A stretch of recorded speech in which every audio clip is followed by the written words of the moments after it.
de hernias inusuales. Este es el contenido de la charla. Vamos a hacer primero un breve repaso anatómico de lo que es la pared abdominal. Vamos a hacer el enfoque inicial del paciente que tiene la condición de diástasis de rectos abdominales. Vamos a hablar de la hernia de Spiegel, de las hernias lumbares, su principal abordaje diagnóstico y terapéutico, y finalmente unas conclusiones como para llevarnos a la casa. Empecemos con la anatomía de la pared abdominal anterior. Es una estructura anatómica que está compuesta por varias capas. En primer lugar tenemos la piel, luego tendremos el tejido celular subcutáneo, que está compuesto a su vez por dos capas, dos fascias. Está principalmente eh, de forma más anterior la fascia de Camper, que es una fascia que tiene casi toda la grasa subcutánea, y finalmente tenemos la fascia de Scarpa, que es un estrato un poco más profundo y que está compuesto por un tejido conjuntivo fibroso. Tenemos luego las fases de revestimiento para cada uno de los músculos, los cuales son el músculo oblicuo externo, el músculo oblicuo interno y el músculo transverso abdominal en su orden de anterior a posterior. Tenemos la fascia endoabdominal, también llamada la fascia transversal, que es una fascia que va a cubrir la superficie profunda del músculo transverso abdominal. Tenemos una capa de grasa extraperitoneal y finalmente tenemos el peritoneo parietal. Varias estructuras importantes que hay que mencionar, dentro de ellas está la vaina de los rectos abdominales, que está formada por los músculos que acabamos de ver, los músculos vastos del abdomen, y que van a tener dos capas, digamos, dos vainas, una anterior y una posterior, y van a recubrir específicamente los rectos abdominales, los cuales son dos músculos lineales paralelos que se ubican en la línea media y que van a estar interrumpidos por aproximadamente 3 a 5 intersecciones fibrosas que van a servir como punto de anclaje y de inserción a la vaina de los rectos abdominales. Tenemos la línea alba, que se ubica en toda la línea media y la cual vamos a hablar un poco más ahorita. Y tenemos finalmente la línea semicircular, también llamada línea arcuata, que la estoy delimitando acá con el puntero, que es una línea que básicamente va a delimitar digamos, la parte anatómica en la cual los vasos epigástricos inferiores van a penetrar la vaina de los rectos, y es un punto muy importante porque va a marcar el punto a partir del cual se desaparece la vaina posterior de la vaina de los rectos abdominales. Estos son dos cortes de un libro anatómico que quise traer a colación para mostrar específicamente cómo por debajo de la línea arcuata o línea semicircular vemos que desaparece el cubrimiento posterior de la vaina de los rectos abdominales, lo que hace que sea mucho más propenso por debajo de esta línea hacia la formación de hernias ventrales. Hablemos entonces sobre la diástasis de rectos abdominales. Primero mencionemos unas cositas breves de la línea alba. Es una estructura que va a mantener la estabilidad de la pared abdominal y que tiene básicamente su tensión regulada por los músculos piramidales del abdomen que se encuentran anteriores al recto abdominal. Cuando nos vamos a, digamos, detallar la histología de la línea alba, encontramos que tiene tres tipos de fibras de anterior a posterior, principalmente están las fibras oblicuas, que tienen una función sobre todo para el movimiento del torso, las fibras transversas, que tienen una función sobre todo a contraposición de la presión intraabdominal, y están finalmente unas fibras irregulares que son pequeñas, de las cuales pues no hay mayor ahondaje en la. Algo que es muy interesante es que las fibras transversas se ha visto que hay una diferencia dependiente de sexo, y es que las mujeres tienen una mayor cantidad de fibras transversas por debajo de la línea semicircular, y se ha visto que esto es como un mecanismo de compensación al aumento de la presión intraabdominal que sucede durante la gestación. Entonces, cuando tratamos de definir la diástasis de rectos abdominales, es algo que se ve en la literatura, sobre todo es ahondar en que es una condición, por eso la puse en negrilla y subrayado. En general no se considera una patología, que se caracteriza por un aumento de la distancia interrecto abdominal y que se caracteriza a su vez por un ensanchamiento y un aumento de la laxitud de la línea alba. Puede ser esta condición clasificada como congénita o como adquirida, siendo la adquirida la gran mayoría de los casos, hasta el 80% de la diástasis de rectos abdominales se da por esto. Y en la población pediátrica, obviamente la forma congénita sería la más común. Normalmente, digamos que la distancia interrecto es menor a 1 centímetros, y esto es un puntaje muy arbitrario que se ha dado cuando uno hace la búsqueda en los artículos y en los libros de anatomía, pues uno se encuentra que en realidad es una definición bastante arbitraria que se ha dado, sobre todo basados en estudios que se han hecho en población adulta. Esa es una de las principales conclusiones que hay que tener en cuenta con la diástasis de rectos abdominales, y como lo traigo a colación acá, una clasificación clasificación, que es la clasificación de Beer, que nos muestra pues como la distancia interrecto normal de la línea alba, específicamente. Sin embargo, son estudios que se han hecho, como subrayo acá, en mujeres nulíparas. Entonces, es, digamos, algo que no se puede extrapolar en la población pediátrica, si tenemos en cuenta además que una distancia de 15 milímetros pues, a nivel de la apófisis sifoides no va a ser lo mismo por un paciente pues, adulto que pediátrico. Una cosa que hay que tener en cuenta también es que hay dos aspectos que me van a diferenciar la diástasis de rectos abdominales de una hernia ventral, y es que básicamente el músculo y la fascia están completamente íntegros, no hay una discontinuidad en ninguna de estas dos estructuras, y que además va a haber una ausencia de saco herniario, por lo que definitivamente lo va a, digamos, estas dos características diferenciarlo de una hernia ventral, no se puede considerar como tal. En cuanto a las manifestaciones clínicas, como vemos pues en la imagen, digamos que la diástasis de rectos puede no ser aparente con un paciente en decúbito, y ahí viene la importancia de hacer el examen clínico completo del paciente, creerle a la mamá cuando le dice que está protruyendo una masa con contenido intraabdominal a nivel de la línea media, y pues hacer digamos, maniobras de valsalva, que en la población pediátrica, digamos, es mucho más sencillo, pues porque en los niños se tiene una ayuda de la cual podemos, digamos, tomar pues parte, y es que ellos pues pueden llorar, y obviamente con el llanto hacen la maniobra de valsalva y hacen evidente pues como el defecto. Generalmente no produce dolor siempre y cuando no esté asociado a una complicación, y siempre que haya un dolor referido por la madre, pues hay que tener cuidado que pronto en el paciente no esté cursando con una complicación, como sea, por ejemplo, una hernia ventral epigástrica sobre todo. Una cosa que es muy importante también caracterizar de la diástasis de rectos abdominales es que no va a suponer un riesgo de estrangulación, y va a ser como uno de los pilares importantes para el manejo, que ya lo vamos a mencionar. Aquí vemos pues como varios ejemplos de pacientes pediátricos con la evidente protrusión de la masa en toda la línea media. Y en cuanto al enfoque del paciente, es algo muy común que se encuentra en toda la literatura, es una condición que en realidad tiene muy poca literatura en la población pediátrica, como les había mencionado ahorita. Casi toda la literatura de los niños es extrapolada a la población adulta. Sin embargo, pues se sabe que en los pacientes pediátricos no tiene significancia clínica, excepto por dos características, y es que la primera, tener una diástasis de rectos abdominales se ha visto que aumenta el riesgo de cursar con hernias ventrales, sobre todo epigástricas, por la atracción que hace, digamos, a nivel de la apófisis sifoides, la parte más craneal de esta línea, y finalmente tenemos que también aumentar el riesgo de recurrencias de hernias ventrales cuando son reparadas. Entonces es muy importante hacer la aclaración que es una variante anatómica que no requiere manejo quirúrgico, y que el manejo de entrada de elección va a ser conservador, haciendo énfasis en la tranquilización de la familia, que es una condición completamente, digamos, variante anatómica, con la cual el niño no va a tener ninguna, digamos, complicación, y que se suele hacer el manejo conservador porque la diástasis de rectos abdominales pues, va a tender a un cierre espontáneo a medida que el paciente va creciendo. Eso es todo en cuanto a diástasis de rectos abdominales. Vamos a hablar de la hernia de Spiegel. La hernia de Spiegel está nombrada en honor a Adrian van den Spiegel, que fue un anatomista, un médico nacido en Bruselas, al cual se le atribuye la descripción de la línea semilunar 100 años antes del primer, digamos, caso reportado de una hernia de Spiegel. Es una hernia ventral que se produce específicamente en la fascia de Spiegel, que estamos aquí señalando con el puntero en el dibujo como el territorio de color morado, y que va a marcar básicamente la transición de músculo a aponeurosis del músculo transverso del abdomen. Esta fascia de Spiegel, sus límites anatómicos son de forma lateral la línea semilunar, y de forma medial estaría el borde lateral de cada uno de los rectos abdominales derecho e izquierdo. Las hernias de Spiegel se pueden generar, digamos, a lo largo de toda la fase de Spiegel. Sin embargo, hasta el 90% de ellas se localizan en lo que se conoce como el cinturón de Spiegel, que es una área anatómica delimitada por dos líneas. La primera, que está justo pasando a nivel del ombligo, y la segunda, que pasa justo, una línea que une las dos espinas ilíacas anterosuperiores, y que tiene un ancho de más o menos 6 centímetros, y ahí es donde se suceden pues como la mayoría de las hernias de Spiegel.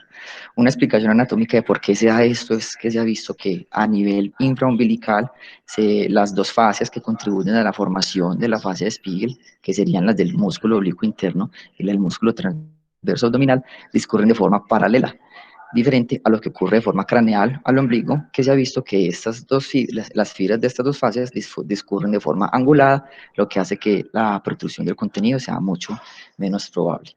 Se han asociado varios factores de riesgo. Está el aumento de la presión intraabdominal, los factores que debilitan las capas de los tejidos conectivos, como por ejemplo las enfermedades del tejido conjuntivo, y los antecedentes de trauma contuso, que lo trae a colación porque lo mencionan mucho en la literatura, pero es una cosa que hay que hacer una salvedad, y es que siempre que un paciente tenga un antecedente de un trauma a nivel de la fascia de Spiegel y que el paciente se esté manifestando con una protrusión, una masa protruyente a este nivel, se tiene que indagar por este antecedente, porque si el paciente tiene el antecedente positivo, lo más probable es que la hernia sea una hernia que se debe considerar incisional y no una hernia de Spiegel como tal.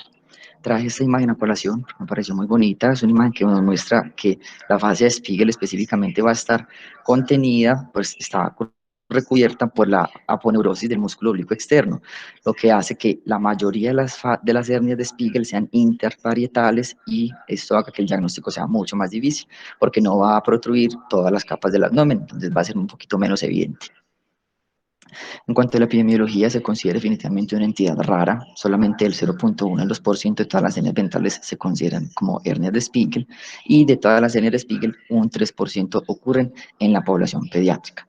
Hay muy pocos casos reportados en la literatura. Cuando uno se da pues como a la pela de revisar el tema, se ve que la literatura está básicamente compuesta por reportes de casos. Hay muy poquitos estudios como grandes con mucho poder estadístico, y se ha visto que hay un aumento, pues como hay una tendencia al aumento de la incidencia de esta, y es básicamente por el aumento de las imágenes de diagnóstico multicorte, y también, pues, toca decirlo, el mal diagnóstico que se le hace a los pacientes que tienen el antecedente de trauma y que vienen con esa masa protuberante a nivel de la hernia, a nivel de la fascia Spiegel. Frecuentemente está asociada en otras anomalías, sobre todo pues obviamente en la población pediátrica, siendo el principal el criptorquidismo, que de hecho se ha descrito un síndrome, del cual vamos a hablar ahorita unas cositas específicas, que tiene una fisiopatología ya más o menos establecida. En muchas literaturas se dice que no hay predilección por lateralidad. En otros lugares se encuentra que sí es más común, a veces en niñas, a veces más común en el lado derecho, pero en general cuando uno revisa como la mayoría de la literatura, se encuentra que eso es como el principal factor común, y es que no hay pues como una tendencia a que sea más del lado derecho o del lado izquierdo. Estos son varios estudios que traje a colación, porque son estudios que a la fecha de sus publicaciones habían reportado en 25 casos de hernia de Spiegel en la población pediátrica. Que fue publicado en el 2017, tenía a la fecha 25 casos de hernia de Spiegel en la población pediátrica, y que fue publicado en el 2015, que es como el estudio más grande que se ha, digamos, publicado en el Journal of Pediatric Surgery, que nos habla del síndrome de criptorquidismo y asociado pues a la hernia de Spiegel, que pues, tuvo un total de 71 casos reportados en la literatura de hernia de Spiegel específicamente. En cuanto a la clasificación, hay una clasificación anatómica, y es que la hernia de Spiegel puede ser una hernia de Spiegel clásica, que es la que sucede por lo general a nivel y sobre ellos de forma craneal de los vasos epigástricos inferiores, y está la hernia de Spiegel baja, que tiene una disposición un poquito más inferomedial a nivel de los vasos epigástricos inferiores. La hernia Spiegel baja es una hernia que se considera de difícil diagnóstico, sobre todo porque tiene un diagnóstico diferencial muy importante, y es la hernia inguinal directa, y que básicamente lo que va a distinguir una de la otra es la palpación del anillo herniario justo a nivel de la fascia de Spiegel. En cuanto a la asociación, como les había mencionado, la hernia de Spiegel con criptorquidismo, se ha visto muy comúnmente que se puede presentar hasta en el 50% de los casos, y algo muy curioso que se ha visto en esos pacientes es que hasta el 69% de ellos hay una ausencia ipsilateral de canal inguinal y o de gubernáculum, lo que digamos hace pensar que estas dos condiciones, el criptorquidismo y la hernia de Spiegel, comparten un mecanismo fisiopatológico, y que no son simplemente dos hechos meramente, digamos, que se suceden por forma pues, de coincidencia. Varias hipótesis, digamos, han tratado de dilucidar la etiología y la fisiopatología de esta asociación. La primera fue una que mencionaba que el testículo seguía una vía de menor resistencia, es decir, implicaba que tuviese el defecto herniario como mecanismo primario y el testículo no descendido como defecto secundario. Está la formación de un canal de rescate, que lo que habla es que básicamente cuando el niño nace, se genera una formación, una localización ectópica del testículo a nivel de la pared abdominal, y que se da por que además el testículo lleva consigo un remanente del proceso vaginal, y que el testículo a su vez pues, va a generar la formación de un canal de rescate, que sería pues como el canal, el saco herniario, que básicamente sería la hernia de Spiegel. Está también la hipótesis del saco potencial, que nos habla que el niño cuando nace tiene un saco potencial, que es básicamente la hernia de Spiegel a nivel ahí de la pared abdominal anterior, y que por el aumento de la presión intraabdominal con el llanto, una vez el niño nace, se da pues como el paso del testículo al defecto herniario. Y finalmente está el último mecanismo fisiopatológico, del cual se ha estudiado sobre todo en animales, pues en realidad no se ha logrado determinar pues como que tenga evidencia en humanos, pero que se ha visto que muchas veces en modelos murinos que se ha hecho, se tiene pues, y en los niños en los que se ha visto de forma de revisiones intraoperatorias, se ha visto que estos niños tienen una localización un poco más, ligeramente más craneal del conducto inguinal. Esto aunado a una falta o una anomalía en la señalización de la formación de la línea mamaria, que pasa justamente por la fascia de Spiegel, va a generar que haya pues un defecto en el, digamos, en el, en la, en el descenso del testículo, y que el testículo quede específicamente ahí en el defecto herniario. En cuanto a las manifestaciones clínicas, estos pacientes pues pueden ser completamente asintomáticos. Lo más normal es que cuando presenten síntomas sean niños que se manifiesten con una sensación de una masa en el abdomen medio, bajo y lateral a los rectos abdominales. Los niños pues pueden tener una masa palpable, y obviamente tratando pues de identificar si hay signos inflamatorios asociados o no, que nos ayuden pues como a descartar una complicación, ya sea una estrangulación o una encarceración, que se puede presentar hasta en el 15 y 20, hasta en el 20 y el 15% de los casos respectivamente. El defecto herniario suele ser de poco tamaño, casi siempre pues de 1 a 3 centímetros, y como vemos en la imagen, parece una cosa difícil, porque pues, uno, si no lee el tema, y como vamos a hablar ahorita acerca de las conclusiones, cuando uno no conoce una cosa, uno no la diagnostica, pues fácilmente puede pasarse por alto que esto sea una hernia de Spiegel, y que se considere que pronto sea una hernia inguinal. Esta es otra imagen en la cual vemos pues aquí la masa protuyente a nivel la fascia de Spiegel. Ya, entonces el diagnóstico es eminentemente clínico. No todas se van a manifestar con una masa palpable, y se ha visto que el examen físico solamente alcanza a diagnosticar hasta el 50% de los pacientes, por lo que tratamos pues recalcar aquí la importancia de lo que es creerle a la mamá cuando le dice que el niño tiene una masa protuyente a nivel de la pared abdominal anterior, y tratar de hacer como ayudas diagnósticas cuando no sea evidente, siendo la ecografía la principal recomendada en la población pediátrica. Sin embargo, pues también se han descrito el uso de la tomografía y la resonancia magnética. En cuanto al diagnóstico diferencial, son cosas muy importantes. Como habíamos mencionado ahorita, las hernias incisionales, sobre todo pues, en pacientes que tienen antecedentes de correcciones previas y de procedimientos quirúrgicos a nivel de la pared abdominal anterior. Hernias inguinales, como habíamos dicho ahorita, sobre todo cuando hablamos de las hernias de Spiegel bajas. Y finalmente las masas de la pared abdominal, como son abscesos, lipomas, entre otros. En cuanto al manejo, se considera que es una hernia que debe ser manejada en el momento en que se haga el diagnóstico, ya que tiene digamos, una tasa relativamente alta de complicaciones, como habíamos mencionado ahorita, son 15 o 20% de cursar con una encarceración y una estrangulación respectivamente. La cirugía se puede hacer de forma ambulatoria siempre y cuando no haya, digamos, una complicación asociada como las que acabamos de mencionar. Algo que es muy importante también como aclarar en cuanto al manejo es que no hay estudios que tengan un seguimiento importante a largo plazo, entonces, y que básicamente la literatura, como habíamos mencionado ahorita, está basada en reportes de casos y en estudios que son con muy poco poder estadístico, por lo que pues va a ser difícil tratar de tener como un consenso específico de cuál va a ser el manejo de esta hernia, sobre todo en cuanto a la vía que se va a requerir para la reparación, perdón, si es abierta o por vía laparoscópica. La vía abierta ha sido, digamos, históricamente la más usada, y ellos hacen pues como bastante, pues, recalcan que la importancia, sobre todo del centro quirúrgico y la experiencia que tenga el cirujano que se va a afrontar a la corrección del defecto herniario, y también está la vía laparoscópica, que viene en aumento su uso, pero que en realidad son muy pocos casos los que han sido estudiados, por lo que entonces, pues, básicamente se tiene que, digamos, extrapolar o de población adulta o, como habíamos dicho, por experiencia del centro quirúrgico que esté haciendo, pues, el reparo del defecto. Finalmente vamos a hablar de las hernias lumbares. Son unas hernias que se suceden, pues, obviamente, en la pared abdominal posterior. Vamos a mencionar como es una pared un poco más compleja que tiene pues como constando con varias estructuras óseas, las últimas costillas, los cuerpos vertebrales, están las estructuras musculares que básicamente van a ser el cuadrado lumbar y el psoas ilíaco, que son los principales, y tenemos la fascia toracolumbar que tiene a su vez tres porciones, una porción anterior, una porción media y una porción posterior, y que va a ser casi que una de las principales componentes que me va a generar a mí, que va a responder pues como por la integridad de la pared abdominal posterior. Clásicamente se han descrito dos triángulos que son, digamos, en los cuales se pueden desarrollar las hernias lumbares. Tenemos el triángulo lumbar superior también con el epónimo de triángulo de Greenfeld, que es este que se encuentra acá. Es un triángulo que es un poco más común en la población general, un triángulo que, como ven, su anatomía es invertida y que está delimitado por el músculo cuadrado lumbar, por el músculo oblicuo interno y la última costilla.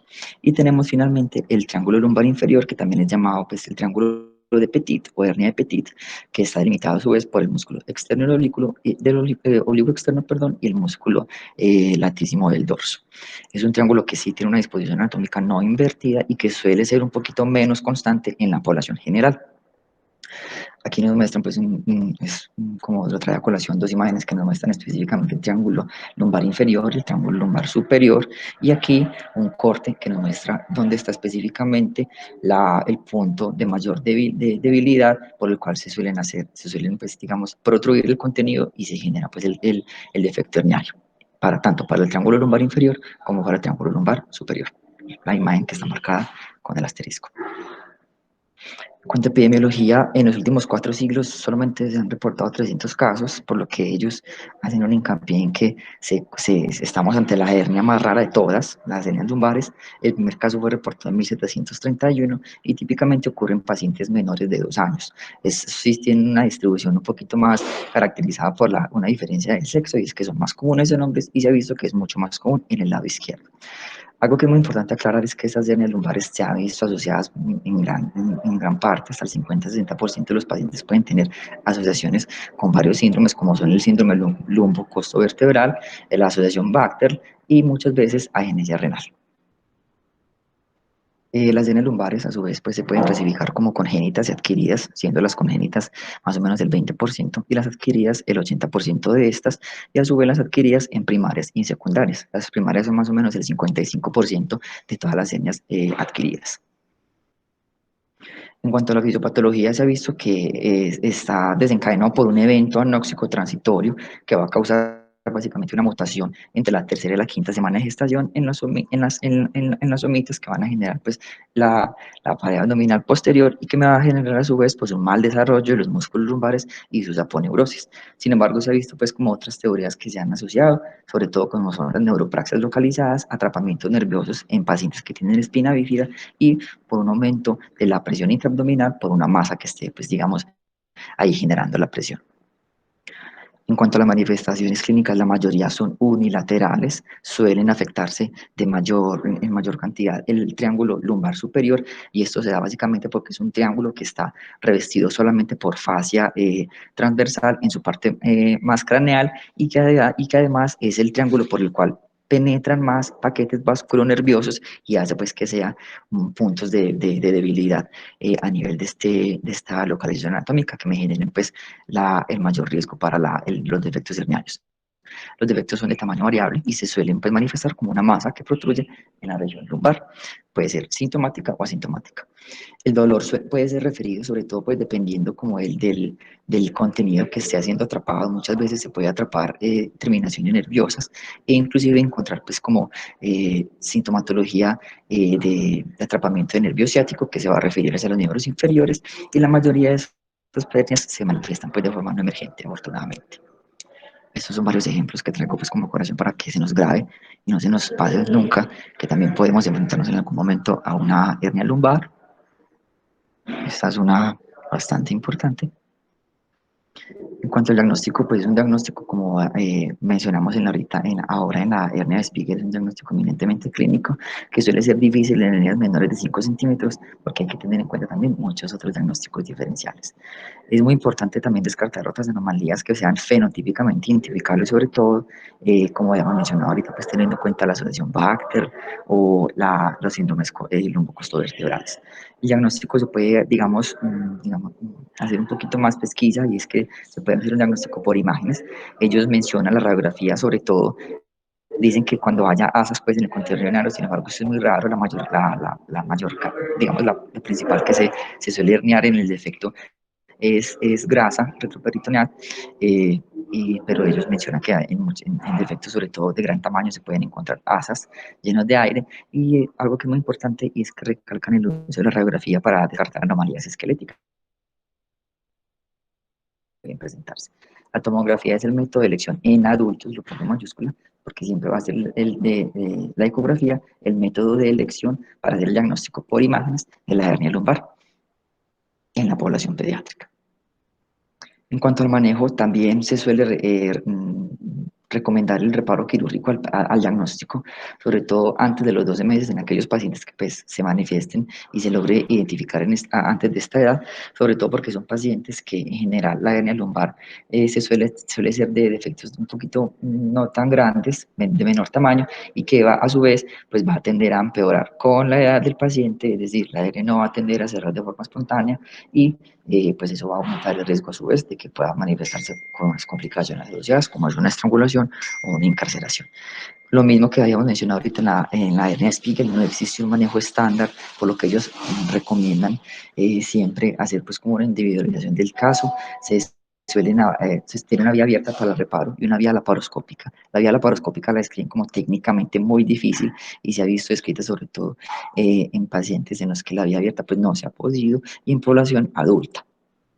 Quise traer este estudio, que es un estudio que fue publicado pues, en un hospital de Australia, que pues estaba conformado por un estudio de unos cirujanos pediátricos de India, que en la que se encontró una edad de presentación media de 3 meses, alrededor de los 3 meses, y en aquellos pacientes se hizo pues un cierre primario sin malla en defectos inclusive mayores de 5 centímetros.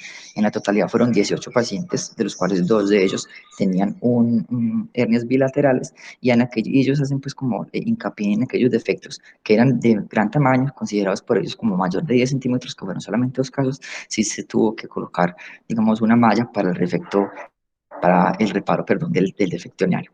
Y en definitiva, se prefiere la vía abierta, pues porque la vía laparoscópica se ha descrito como muy difícil técnicamente. Finalmente, las conclusiones, como para llevarnos a casa: existe claramente una falta de evidencia pues que permita formalizar un manejo estándar en el abordaje de estas condiciones, partiendo desde la diástasis de rectos abdominales hasta las hernias lumbares. La diástasis de rectos abdominales es una variante anatómica que no requiere manejo quirúrgico en la población pediátrica, solamente se debería considerar en aquel paciente que esté cursando con una complicación asociada, como puede ser una hernia ventral, que, como hemos dicho, las epigástricas suelen ser las más comunes. Se requiere un alto nivel de sospecha para el diagnóstico de las hernias inusuales. Como ya he dicho ahorita yo en la charla, uno no diagnostica lo que no conoce, ya que pueden, pues, digamos, pasar desapercibidas si usted no tiene claro que existen esas entidades. Y finalmente, como cualquier hernia ventral, la hernia Spiegel y las hernias lumbares requieren un abordaje basado en un riesgo clínico de convertirse estas a su vez en emergencias quirúrgicas. La importancia pues como de recalcar aquí un examen físico completo de los pacientes. Eso es todo, muchas gracias. ¿Dudas, comentarios? Hola Daniel, muy buenos días. Bueno, Daniel, a mí me gustó tu seminario, me pareció completo, bien referenciado. Creo que además se cumplió el objetivo para ti como interno, que vas a ser médico general. En lo personal, yo nunca he operado una hernia de Griffith, ni una hernia de Petit, ni en adultos ni en niños. El tema de la diastasis de los rectos, pues tampoco he tenido. Hace algún tiempo tuve un paciente como de 10, 11 años que tenía una diastasis muy marcada de los rectos. hasta el punto que pues pedí como el apoyo de uno de los colegas, creo que en ese momento me apoyó el doctor Martínez, y tomamos la decisión de manejo conservador, aunque era una diastasis muy marcada, y la verdad el niño ha evolucionado bien. Pero en términos generales, hernia de Petit y de Griffith, yo nunca he tenido la oportunidad de corregir. No sé si alguno de los colegas. Les coloqué el link para que por favor firmemos la asistencia a la reunión.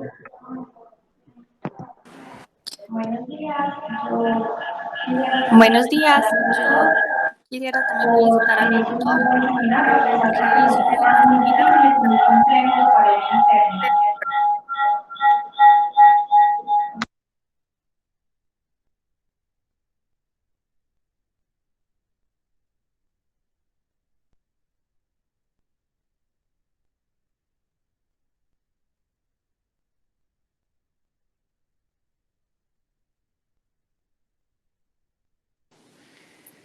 Si la doctora Natalia nos puede repetir porque no escuchamos lo que dijo.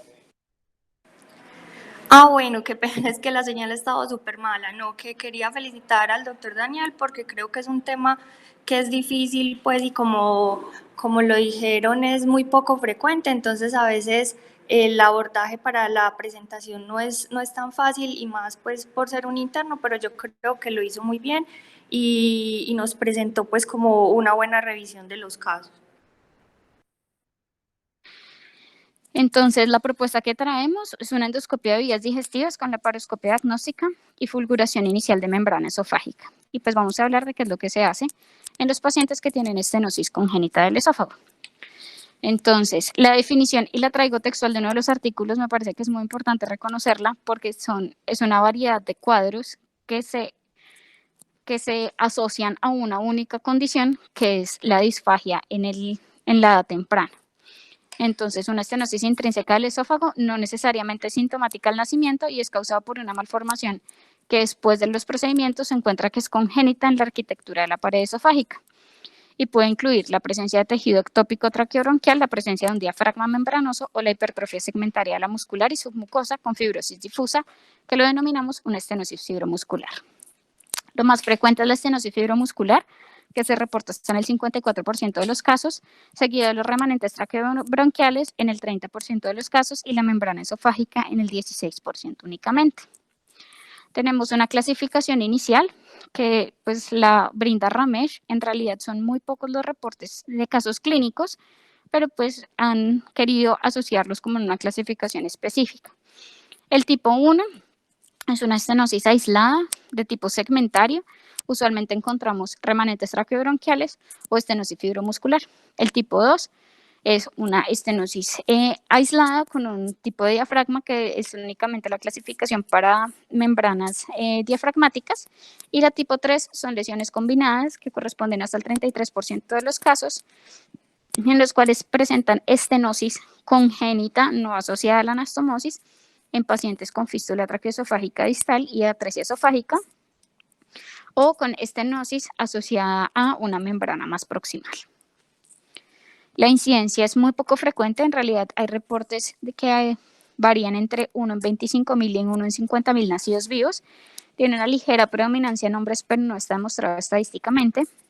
El primer caso se describió en 1826 por Rossi, en el cual encontró pues, la presencia en una necropsia de remanentes traqueobronquiales y los remanentes traqueobronquiales se describieron histológicamente inicialmente pues, en 1936 en una autopsia de una paciente de 19 años que tenía diagnóstico de acalasia. Están asociados hasta en el 33% a malformaciones adicionales, dentro de las cuales las principales son atresia de esófago, fístula traqueoesofágica distal y cardiopatías. También tenemos reportes de alteraciones como presencia de divertículo de Meckel, alteraciones en el tren caudal y malformaciones anorrectales. Hay unas teorías embriológicas que en realidad no hay claridad sobre cuál es la causa específica. Hablan que en realidad en la parte embriológica, pues sobre el desarrollo de los sacos y del esófago primitivo, va a haber una alteración en la división de la gema gástrica con la gema pulmonar inicial, con la gema traqueal, y eso va a generar que haya una migración como histológica de este tipo de células hacia el esófago. Es una de las teorías sobre los remanentes traqueobronquiales. Sin embargo, no hay claridad, no se ha logrado demostrar con la presencia histológica en todos los pacientes, y como son tan poco frecuentes los diagnósticos, pues en realidad no hay claridad de los mismos. Dentro de los tipos, entonces, el primero es la presencia de unos remanentes traqueobronquiales en los cuales vamos a encontrar histológicamente cartílago, epitelio bronquial o glándulas mucosas. El segundo tipo que vamos a encontrar va a ser la estenosis fibromuscular, que va a tener un segmento de dismotilidad, usualmente se va a presentar en el tercio medio o en el tercio distal, y hablan también en la histología que puede estar directamente relacionado con acalasia o Hirschsprung por una alteración en la captación del óxido nítrico por las células nerviosas. Y el tercero va a ser la membrana esofágica, en el cual vamos a tener la presencia de tejido de epitelio escamoso. Usualmente van a estar en el tercio superior y medio, que es lo más frecuente. En cuanto al diagnóstico, usualmente se va a hacer por imágenes, y la primera que se solicita es el esofagograma en la mayoría de casos, porque se hace pues una correlación con el reflujo gastroesofágico o con estenosis adicionales. La estenosis puede ser concéntrica, usualmente es corta, de 0.5 centímetros a 1 centímetro, usualmente no es más larga. Tiene dilatación proximal y va a haber diagnóstico en el 90% de los casos. Después de esto, los pacientes usualmente se llevan a endoscopia de vías digestivas altas cuando no hay una clara identificación de membranas esofágicas por la disposición de las mismas. Entonces se debe hacer usualmente el diagnóstico diferencial con acalasia y estenosis por reflujo gastroesofágico, con la apariencia de la mucosa y en la visualización de las mismas. Se llevan después, o sea, en el algoritmo diagnóstico que se utiliza en la mayoría de los casos, se llevan a ecoendoscopia. La ecoendoscopia es esencial para la diferenciación entre el anillo y la estenosis fibromuscular, y en algunos casos llevan a manometría, en el cual encuentran un área de alta presión en otra topografía diferente a los esfínteres. Esto es más usual en adultos que llegan pues a la etapa adulta con un desarrollo anormal de su deglución. Entonces, la manometría se ha reportado más en los casos de adultos. Y para el tratamiento, entonces, en realidad no hay una evidencia histológica que se correlacione con el tipo del tratamiento, porque pues son muy pocos los reportes de caso. Usualmente se llevan a cirugías o a dilataciones dependiendo de las condiciones de los pacientes, y vamos a ver más adelante pues cómo se van a dividir cada uno. ¿Qué se debe hacer en la cirugía? Lo que usualmente se hace es una resección y anastomosis. Las dilataciones son poco efectivas en los pacientes que tienen anillos traqueobronquiales y aumentan el riesgo de perforación y complicaciones. Y cuando son anillos traqueobronquiales en el esófago distal, la recomendación es considerar hacer un Nissen posterior a la resección. Los pacientes que tienen estenosis de tipo membrana o de tipo estenosis fibromuscular usualmente son llevados a manejo endoscópico. Se puede realizar dilatación con bujías de Savary y con balón, y ahorita están los últimos estudios que están publicados del 2017 y del 2018, la iniciativa de aplicar mitomicina C en el área de la estenosis fibromuscular. Este es uno de los algoritmos que encontré. En realidad encontré 3 artículos con unos algoritmos bien importantes, en los cuales este es el más completo. Usualmente, ¿qué se evalúa? Se debe evaluar la presencia de disfagia, que pues mencionan ellos, que en realidad la disfagia puede aparecer y usualmente aparece después de los 6 meses cuando se inicia la dieta complementaria. Entonces se debe evaluar que no haya una compresión extrínseca, un cuerpo extraño o fístulas, y cuando esto se realiza, el 90% de los pacientes son diagnosticados con un estudio de contraste varitado. Entonces se ve pues la estenosis concéntrica, segmentaria, que es corta y que termina en punta usualmente con dilatación proximal del esófago. En esos 10% de los pacientes que no tienen un diagnóstico claro con el estudio varitado, se llevan a endoscopia y a ultrasonografía endoscópica para diferenciar sobre todo en el anillo traqueobronquial y la estenosis fibromuscular. Y los pacientes adultos que se sospechan pues condiciones adicionales se pueden llevar a manometría esofágica para diferenciación entre una estenosis congénita o una estenosis péptica. También hay que hacerles pHimetría e impedanciometría a estos pacientes. Cuando ya tenemos esa caracterización, entonces tenemos que tener en cuenta que hay unos hallazgos patohistológicos diferentes en cualquiera de las 3 condiciones, y eso nos va a dividir el tratamiento. Cuando vemos en la ultrasonografía un área hipoecoica, puede corresponder a un cartílago. También tenemos que tener en cuenta que si se hacen biopsias se encuentra un epitelio respiratorio o glándulas seromusculares, y esto va a corresponder a los remanentes de anillos traqueales. Es el tipo más común, como ya habíamos visto en el porcentaje. Si tenemos una hipertrofia muscular y de la submucosa, vamos a hablar de estenosis fibromuscular, y si tenemos un epitelio escamoso normal, vamos a hablar de una membrana. Las membranas son las menos frecuentes. Cuando ya los tenemos clasificados, vamos a tener en cuenta que los anillos traqueobronquiales van a fallar las dilataciones endoscópicas y tienen más alto riesgo de perforaciones, por lo cual se llevan a resección quirúrgica. Los pacientes que mejoran con la resección quirúrgica se dan de alta, y los pacientes que no mejoran con la resección quirúrgica se llevan a dilataciones de la anastomosis después. Diferente a los pacientes que tienen diagnóstico de estenosis fibromuscular o de membrana esofágica, en los cuales vamos a llevar inicialmente a manejo endoscópico con dilatación. Los pacientes que son inefectivos se pueden llevar a resección quirúrgica del segmento o continuar con un plan de dilataciones. Los artículos en el plan de dilataciones incluyen hasta 11 meses de dilataciones con balón, que es lo que se está utilizando usualmente. Los pacientes que no mejoran después de la dilatación endoscópica y de la repetición de las dilataciones son los reportes de casos que hablan de stents orgánicos para mejorar pues, la permeabilidad del esófago y dilataciones posteriores. Pero todo esto son reportes de caso, que sí mencionan que hay que hacer un seguimiento a largo plazo con vigilancia de los mismos. Esta es una de las series de casos más grandes que hay. Son 40 pacientes que se encontraron en un estudio multicéntrico en Japón, en los cuales se evalúan. La mayoría de los pacientes, de esos 40 pacientes, pertenecen al grupo de estenosis fibromuscular, 27 pacientes, y el 96% se llevaron inicialmente a dilatación con balón. Los pacientes que tienen anillos traqueobronquiales se llevan inicialmente a dilatación con balón, no tuvieron perforaciones, pero esos pacientes requirieron al final todos resección quirúrgica. Los pacientes con dilataciones con estenosis fibromusculares se llevan a dilatación con balón inicialmente, solamente uno se operó de entrada con una sospecha de un anillo traqueobronquial que después la histología lo desvirtuó y confirmaron la estenosis fibromuscular, y encontramos que en realidad la persistencia de los síntomas en estos pacientes es únicamente del 26%. Es una muy buena opción llevar a dilatación a estos pacientes.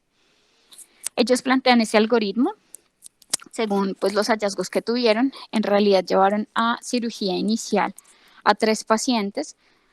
Los pacientes que llevaron inicialmente a dilatación, que fueron posteriormente remitidos a manejo quirúrgico, fueron los pacientes que usualmente tenían unos anillos traqueobronquiales.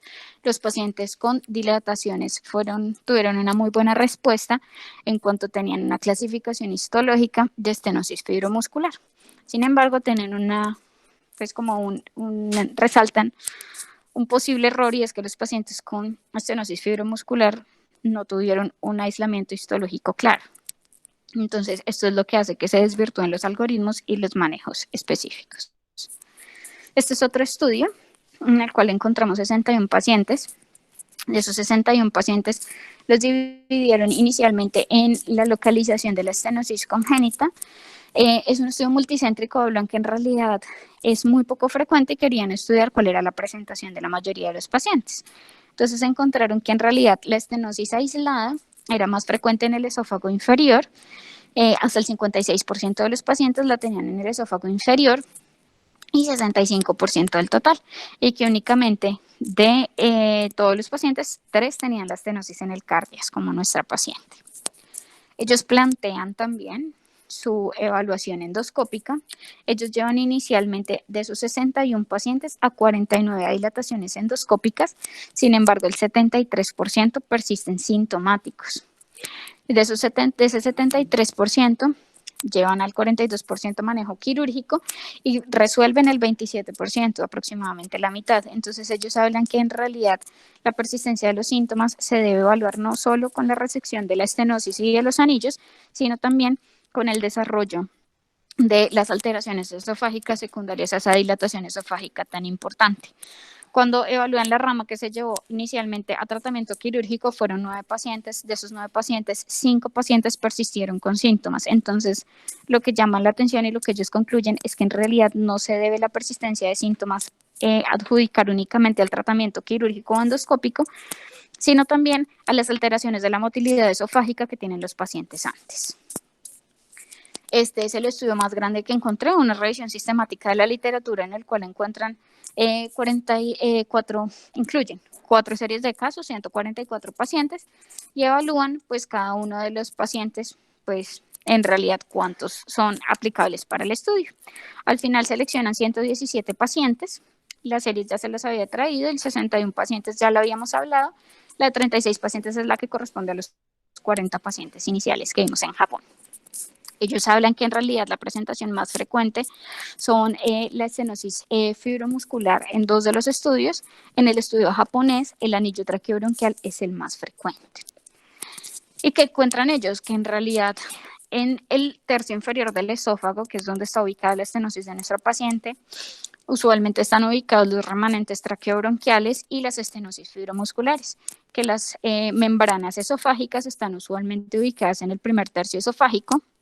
No hay una claridad embriológica de por qué se desarrollan de esta forma. Sin embargo, ellos adjudican pues esta distribución.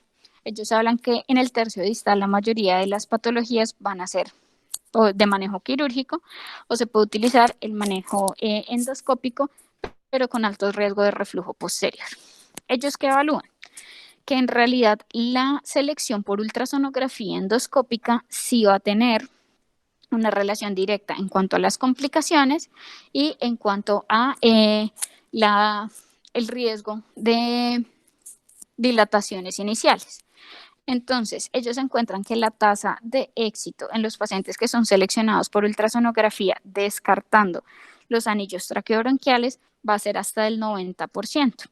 Cuando no se llevan esos pacientes a esa selección y se dilatan también los anillos traqueobronquiales, va a variar esa tasa de éxito hasta en el 30% únicamente.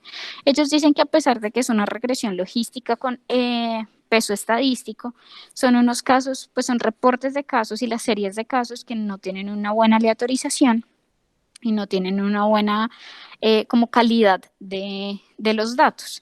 Entonces, que a pesar de que ellos sí evalúan estas condiciones, pues en realidad el riesgo de perforación va a ser más alto en los pacientes que no están seleccionados porque se incluyen también los anillos traqueobronquiales que directamente están relacionados con mayor perforación, pero que no se puede hacer como una conclusión estadísticamente significativa importante. ¿Qué dicen ellos? Que cuando evalúan al final todo y revisando la literatura, este es el algoritmo que proponen. Ellos diagnostican la estenosis esofágica, llevan esofagograma, esofagoscopia, monitoría, pues pH-metría y medición de las presiones esofágicas. Si definitivamente es confirmación de una estenosis esofágica congénita, llevan a todos los pacientes a ultrasonografía endoscópica. Si tienen anillos traqueobronquiales, la recomendación es cirugía inicialmente. Si tienen membranas esofágicas o estenosis fibromusculares, los llevan a dilatación. Si el paciente no fue efectiva la dilatación o se perforó, lo llevan a cirugía y si fue efectiva, lo repiten las veces que sean necesarios. Hay casos de hasta 11 años con dilatación. Entonces, ya para concluir de nuestro caso, en realidad es una patología muy poco frecuente, el manejo es variable y no hay una guía diagnóstica que nos permita como enfocar el paciente. La clasificación debe ser según el tipo de estenosis que evaluamos. Por la topografía puede estar más relacionado con un anillo traqueoesofágico, sin embargo, por las imágenes también está relacionado con una estenosis fibromuscular. Y pues sí hay que tener en cuenta que la toma de ecoendoscopia va a mejorar los resultados. Sin embargo, tenemos una paciente de muy bajo peso que no creemos que se le pueda llevar a ecoendoscopia y que al tener una terapia guiada por la clasificación, pues la opción más efectiva para esta paciente sería llevarla inicialmente a un manejo endoscópico asistido por no tener un sitio de visualización del paso de la guía, si consideramos que es necesaria la visualización por la paroscopia para pues evaluar la capacidad del endoscopio de hacer esa perforación como de esa estenosis fibromuscular y evaluar los resultados. No sé qué piensen ustedes, eso es todo.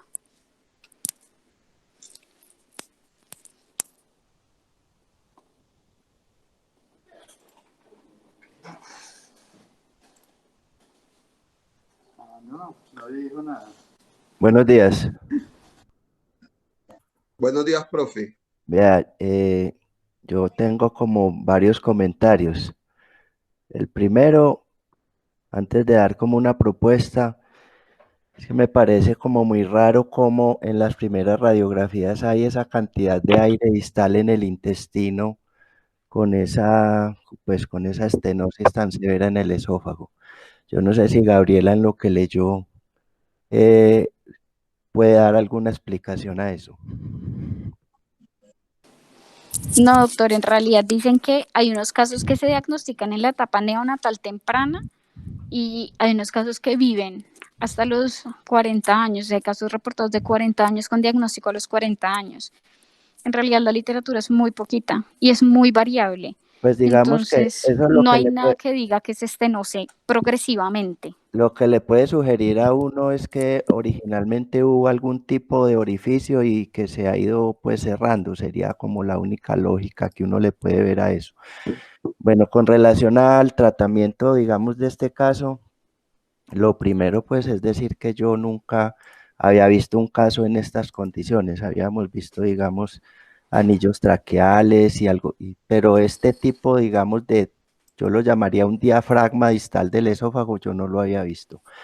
Con relación a una propuesta de manejo, a mí se me ocurre, viendo esas imágenes con ese esófago como tan dilatado y tan tortuoso, a mí se me ocurre que lo que se podría hacer con este paciente sería arrancar con un abordaje por la laparoscopia para liberar ese esófago y tratar de bajarlo un poco al estómago, perdón, al abdomen, para enseguida con una endoscopia y tratar de hacerlo con láser, diría yo, rectificando, digamos, el esófago, hacer la endoscopia y por la laparoscopia tener el control de pronto de una posible pues perforación durante el proceso, pero pienso que digamos que alinear el esófago desde la laparoscopia puede ayudar para que en el momento de hacer, digamos, la perforación, a mí se me ocurre que podría ser por láser, pero no sé, de pronto la doctora Wilches tendrá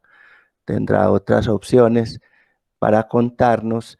Entonces, teniendo control por la paroscopia, si hay alguna perforación o algo, pues entonces quedaría la opción de complementar con un Nissen o con algún procedimiento de este tipo, un TAL, también por la paroscopia. Digamos que esa sería como la opción, un abordaje combinado, haciendo primero la laparoscopia para liberar el cardias y bajar el estómago a la parte abdominal, rectificar el esófago, proceder con la endoscopia para la perforación de ese diafragma y tener un control por la laparoscopia de algún tipo de perforación o algo que se pudiera evidenciar en el momento.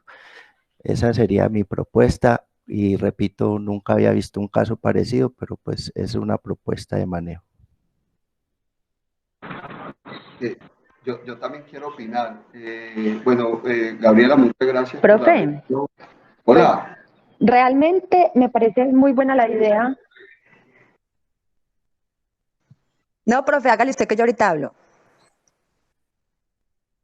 No, que lo que quería, primero que muchas gracias a Gabriela por la revisión, fue una revisión muy completa.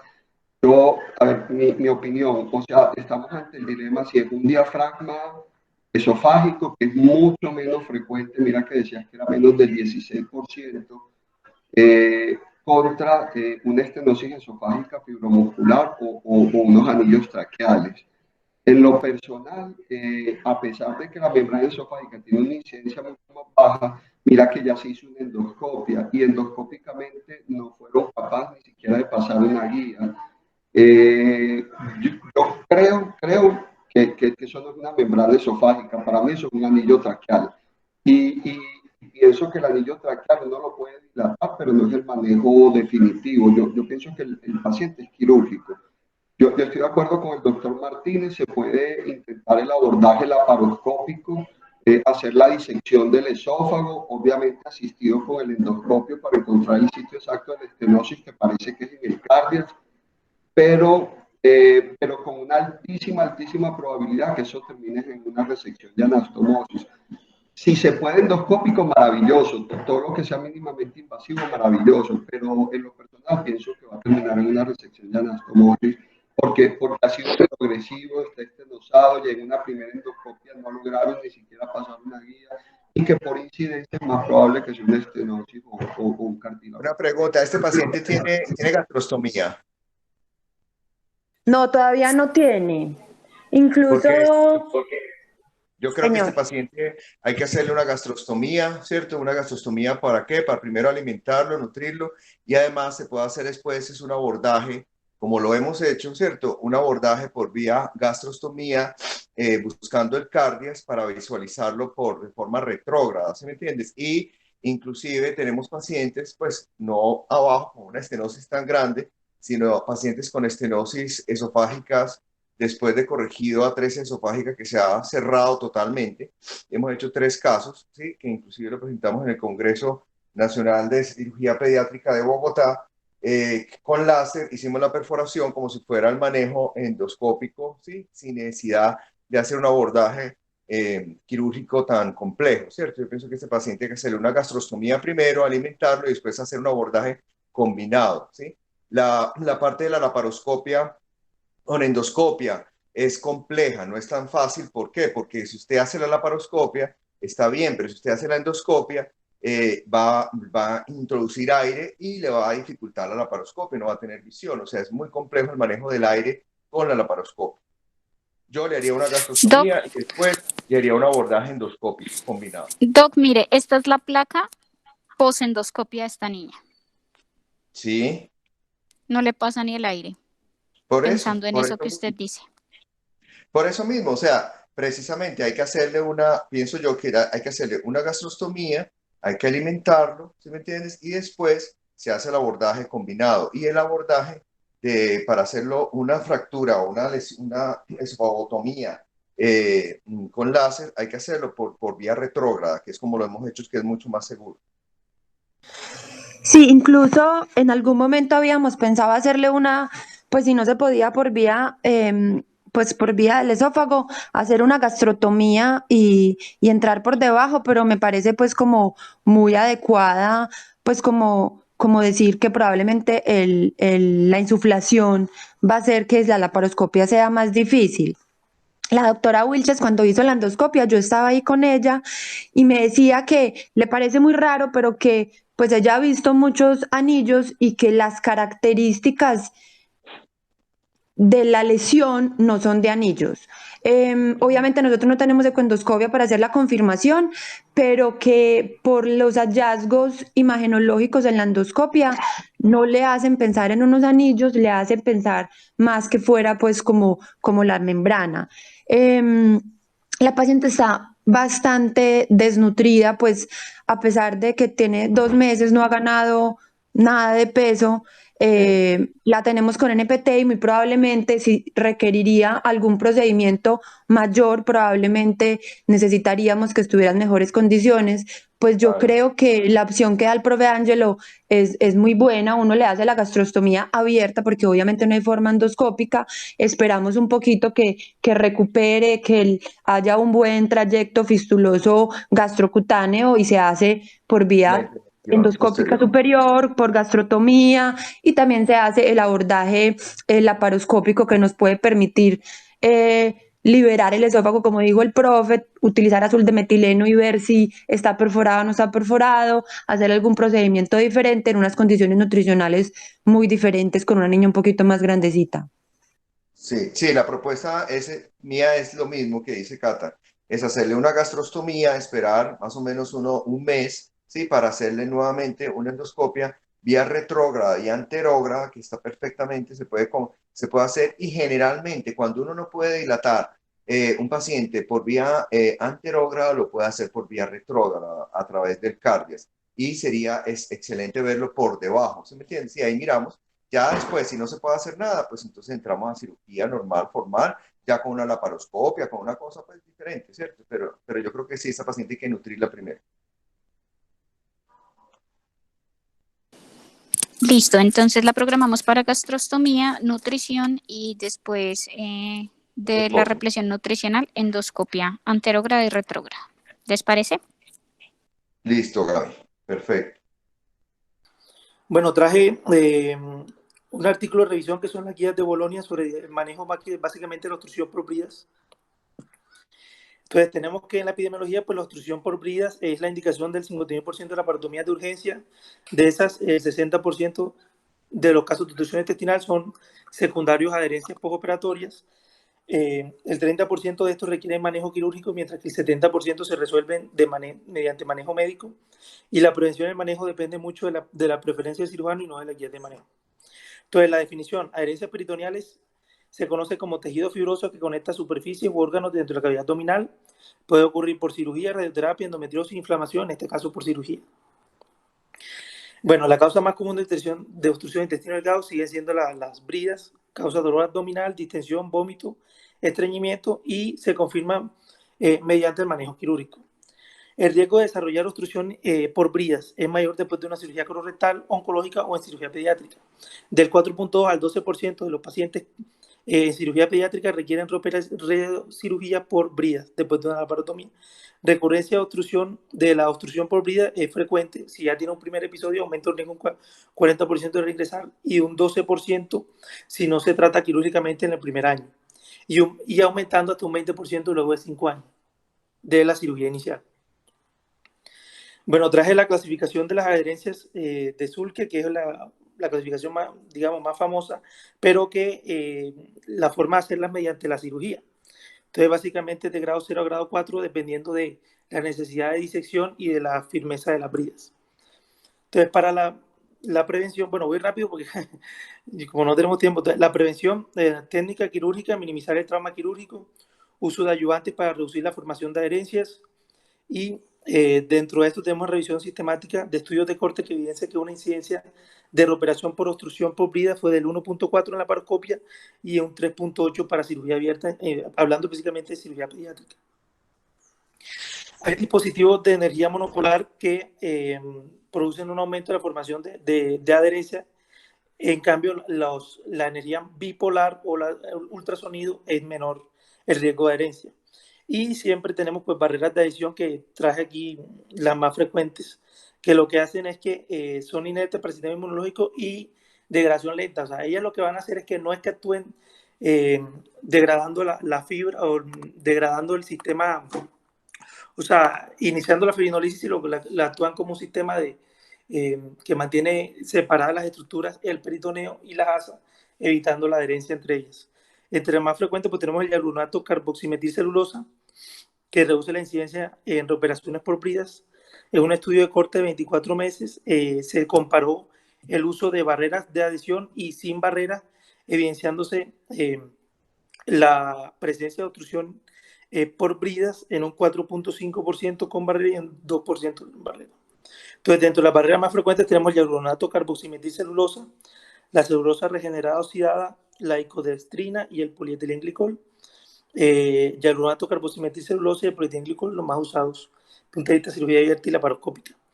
Bueno, aquí traje como un esquema de un algoritmo de diagnóstico y tratamiento que es, digamos, el más práctico que encontré. Entonces, tenemos primero una evaluación inicial sobre la historia, examen físico y resultados de laboratorio. De eso lo que nosotros buscamos es si hay una obstrucción intestinal o no, y si podría ser relacionada con adherencias o no. Si no estamos seguros, pues el diagnóstico se debe confirmar mediante un TAC. Inicialmente pues se le hace una radiografía de abdomen cuando hay sospecha de obstrucción intestinal, y en caso tal de que no sea segura la sintomatología, pues una tomografía para pues excluir otras causas de obstrucción y evidenciar pues signos de isquemia o estrangulación. Y obviamente si el paciente en el cuadro inicial presenta con peritonitis, isquemia de intestino o estrangulación, pues debe ser llevado a cirugía. En la evaluación inicial tenemos la anamnesis sobre antecedentes quirúrgicos, los síntomas como dolor abdominal, distensión, náusea, estreñimiento, diarrea, examen físico para evidenciar obviamente pues criterios de cirugía inmediata, peritonitis, isquemia, estrangulación o hernia abdominal. Y dentro de los paraclínicos que nos permiten a nosotros identificar si un paciente va a mejorar o no con el manejo médico inicial, pues un hemograma al ingreso con mayor de 10.000, una PCR mayor de 75, una elevada creatinina mayor a 2 o un lactato mayor a 1.8. La ecografía de abdomen, pues hay que tener en cuenta que es el estudio inicial de imagenológico, pero la triada clásica de niveles hidrogeros, distensión de ácido delgado y ausencia genital tiene una sensibilidad del 70%. Puede estar presente uno de los tres signos. La evidencia de neumoperitoneo pues indica una perforación, es claro que es necesario cirugía. Y lo otro que les traía era porque el medio de contraste hidrosoluble sirve también como medida inicial, digamos, para evidenciar si el paciente va a evolucionar o no con manejo médico. Y tiene que ver pues con la presencia del medio de contraste que no llega al colon luego de 24 horas de manejo médico instaurado. Entonces, si el paciente requiere cirugía de emergencia por las 3 indicaciones, pues se lleva a cirugía de estrangulación, isquemia, peritonitis. Si no, el paciente puede ser llevado a un estudio de radiológico con medio de contraste si está la sospecha de obstrucción por bridas. Si se quiere descartar otra causa de obstrucción, pues se hace un TAC. Entonces, y se inicia el manejo médico de manera temprana, nave oral, líquido endovenoso y descompresión. Dentro de las decisiones iniciales tenemos que el manejo no quirúrgico debe intentarse inicialmente a excepción de que tengas criterios para cirugía. Dentro de el manejo médico inicial, la nave oral y la sonda nasogástrica, pues son 2 indicaciones que permiten la descompresión y que resuelven la obstrucción en un 70-90% de los casos. Líquido endovenoso con corrección de alteraciones hidroelectrolíticas y el soporte nutricional. Dentro de los estudios que revisé, había estudios que contaban sobre el tiempo de espera de manejo médico. Entonces, aquí que recomiendan el uso, la espera de 72 horas con un método seguro y apropiado como manejo no quirúrgico inicial. Entonces, después del manejo médico instaurado con los líquidos y la sonda, hay unos predictores para fallas de manejo médico que, pues, uno es que persista con el débito después de 72 horas, que tenga signos de peritonitis o de isquemia o que tenga una leucocitosis PCR mayor a 75, que fue lo que dije anteriormente. Estos criterios pues son indicativos de que el paciente muy probablemente no mejore con el manejo médico y requiera manejo quirúrgico. Y lo otro pues es el estudio de medio de contraste donde no evidencia la presencia de material de contraste en el colon después de 24 o 36 horas. Si ese es el caso, pues se indicaría el manejo quirúrgico.